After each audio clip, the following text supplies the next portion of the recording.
Pernah nggak sih kamu kepikiran sesuatu yang kita pakai sehari-hari ternyata ditemukan secara nggak sengaja? Dari makanan hingga teknologi, semuanya berawal dari kecelakaan kecil. Yuk, langsung aja kita bahas. 6 penemuan hebat yang terjadi secara tidak sengaja. Pertama, permen karet. Jadi, awalnya Thomas Adams lagi eksperimen dengan getah pohon sapodila buat bikin bahan alternatif karet. Tapi ternyata getahnya malah enak dikunyah. Dan boom, lahirlah permen karet modern. 2. Coca-Cola.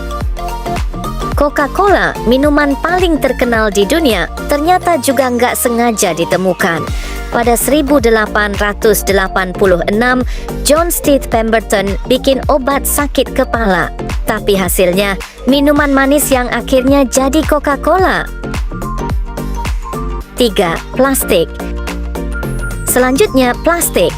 Alexander Parks awalnya ingin membuat bahan pelapis kain yang murah.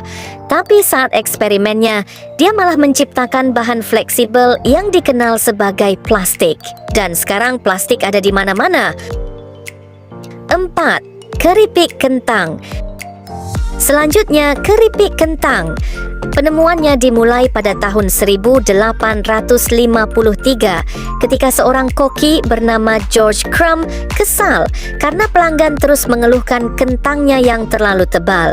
Untuk membalas dendam, dia memotong kentang super tipis, menggorengnya sampai renyah, dan menambahkan garam. Tapi ternyata pelanggan justru menyukainya. 5.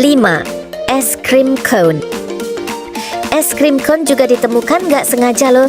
Tahun 1904, seorang penjual es krim kehabisan mangkuk dan akhirnya kerja sama dengan penjual waffle buat menggulung waffle jadi cone. Sekarang, siapa sih yang nggak suka es krim cone? 6. Popcorn. Awalnya, biji jagung ditemukan bisa meletup ketika terkena panas oleh penduduk asli Amerika ribuan tahun lalu.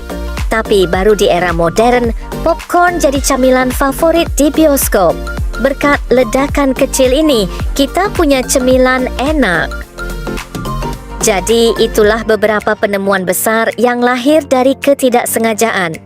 Mana yang menurut kamu paling menarik? Atau kamu tahu penemuan lainnya? Tulis di kolom komentar ya. Dan jangan lupa like, share, dan subscribe untuk konten seru lainnya. Sampai jumpa di video berikutnya.